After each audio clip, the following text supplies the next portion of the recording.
High deer, কেমন আছেন সবাই? আশা করি সবাই ভালোই আছেন।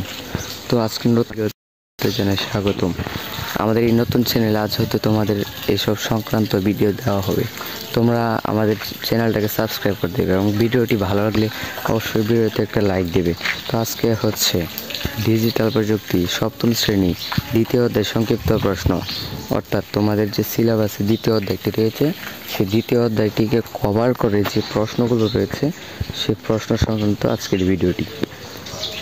তো তোমরা চাইলে এটা পিডিএফও নিতে পারো। তো আমি তোমাদের জন্য পিডিএফ বিনামূল্যে প্রস্তুত করে রেখেছি। তোমরা যদি পিডিএফটি পেতে চাও অবশ্যই আমাদের এই চ্যানেলের ডেসক্রিপশন বক্সটি চেক করে নেবে অথবা কমেন্ট বক্সে পিডিএফের লিঙ্ক দেওয়া থাকবে। প্রথম প্রশ্ন হচ্ছে মেধাস্বত্ব কাকে বলে? উত্তর, বুদ্ধিবৃত্তিক সম্পদ সংরক্ষণের আইনি অধিকার হলো মেধাস্বত্ব। কোনো মৌলিক সৃষ্টিকর্মের অপব্যবহার রোধ করতে বুদ্ধিবৃত্তিক সম্পদের মেধাস্বত্ব সংরক্ষণ করা হয়। আশা করি বুঝতে পেরেছ। এভাবে তোমরা প্রত্যেকটি প্রশ্ন দেখে নেবে। আমি শুধু কিছু প্রশ্ন তোমাদেরকে দেখিয়ে দিচ্ছি।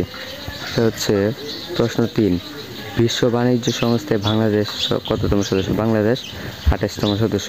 তোমরা একটা বর্ণনামূলক করে লিখবে। 4, বুদ্ধিবৃত্তিক সম্পদ কি? এখানে তোমাদের এই সংজ্ঞাটা দেওয়া রয়েছে। আমাদের চ্যানেলটা কিন্তু অবশ্যই সাবস্ক্রাইব করে রাখবা। তো হচ্ছে আইনি সিদ্ধান্ত কি? আইন দ্বারা প্রভাবিত হয়ে যে সিদ্ধান্ত গ্রহণ করা হয় তাকে আইনি সিদ্ধান্ত বলে। এভাবে তোমরা প্রত্যেকটি দেখে নেবে। আমি ছোট ছোট করে এভাবে নিয়ে যাচ্ছি, আবার কিছু যেগুলো বড় সেগুলো মাঝে মাঝে পড়ে যাচ্ছি। প্রশ্ন 11, ট্রেডমার্ক নিবন্ধন কি? উত্তর, বুদ্ধিবৃত্তিক সম্পদের স্বতন্ত্র প্রতীক, লোগো, স্লোগান ইত্যাদি স্বত্বাধিকার হয়ে প্রক্রিয়া থাকে। ডিজিটাল প্রযুক্তি সপ্তম শ্রেণী 2 বড় প্রশ্ন। তোমার আগামী পরের পর্বে যে ক্লাসটি দেওয়া থাকবে সেটা হবে এটার উপর।